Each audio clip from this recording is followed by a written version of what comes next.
ஸ்ரீ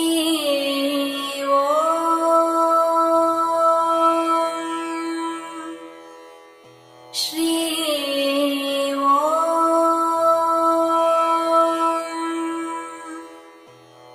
ஸ்ரீ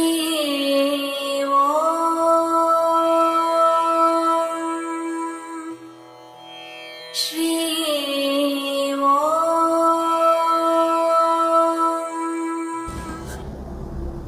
ஸ்ரீயோம்.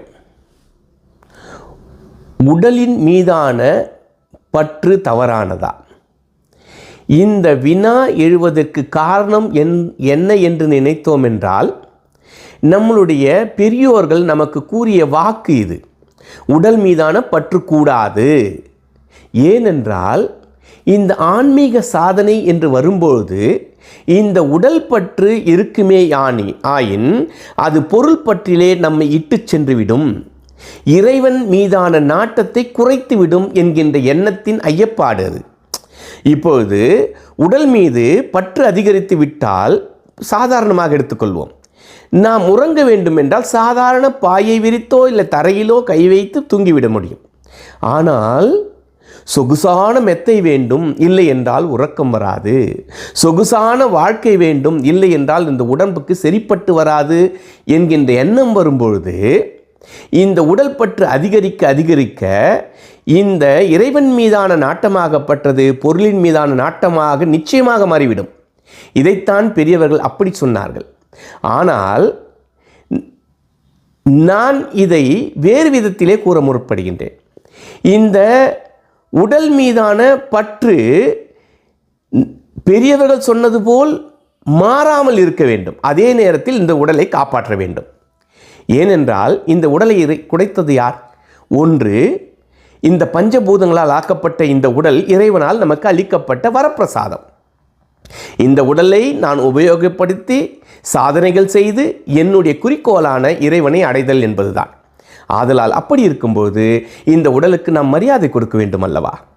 இந்த உடலை கொடுத்து இயற்கைக்கு மரியாதை கொடுக்க வேண்டும் என்றால் நாம் அந்த இயற்கை அளித்த இந்த உடலை நல்லபடியாக பேணி காத்து நாம் என்ன அடைய வேண்டும் என்று இயற்கை நமக்கு கொடுத்ததோ இதை நாம் அடைவதற்கு உண்டான முயற்சியை நாம் செய்ய வேண்டும். அதே நேரத்தில் இந்த விஷயத்தை ஏன் அப்படி கூறினார்கள்? எல்லோரும் அப்படித்தான் கூறினார்களா என்றால், திருமூலர் அழகாக ஒரு இடத்தில் கூறுகின்றார். என்ன சொல்கின்றார்? உடம்பினை முன்னம் இழுக்கென்று நினைத்தேன், உடம்புக்குள்ளே ஒரு பொருள் கண்டேன், உடம்புக்குள்ளே உத்தமன் கோயிலாக குடிகொண்டானடி, உடம்பினை யான் இருந்து ஓம்புகின்றேன் என்கின்றார். என்ன சொல்கின்றார்? உடம்பு இழுக்கென்று நான் நினைத்து கொண்டு தான் இருந்தேன். ஆனால் இந்த உடலின் உள்ளே மிகப்பெரிய பொக்கிஷமான உண்மையான ஒரு பொருள் இருப்பதை நான் புரிந்து கொண்டேன், கண்டு கொண்டு விட்டேன்.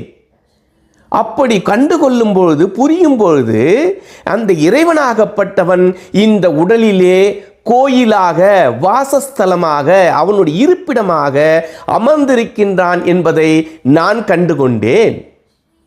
அப்படி இறைவனே குடிகொண்ட இந்த கோயிலை எப்படி கோயிலை நான் சுத்தமாக வைத்துக் கொள்ள வேண்டுமோ, எப்படி நம்மளுடைய வசிக்கும் தலத்தை மிக அழகாக பேணி காக்க வேண்டுமோ அதே போல் இருக்க வேண்டும் என்பதற்காகத்தான் இங்கே இந்த உடலை நான் பாதுகாக்கின்றேன் என்கின்றார்.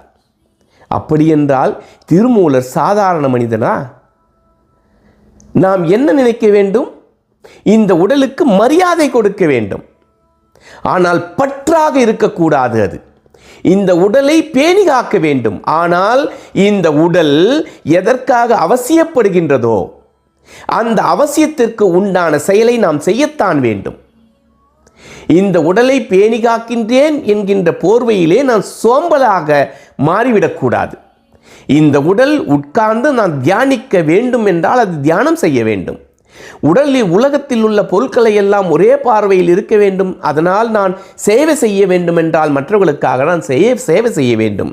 அதே நேரத்தில் இந்த உடலை நான் பாதுகாக்க வேண்டும். எனவே உடலின் மீதான பற்று பொருள் பற்றாக மாறாத வரையில் அது பற்று அல்ல, அது உடலை பாதுகாத்தல் மட்டுமே.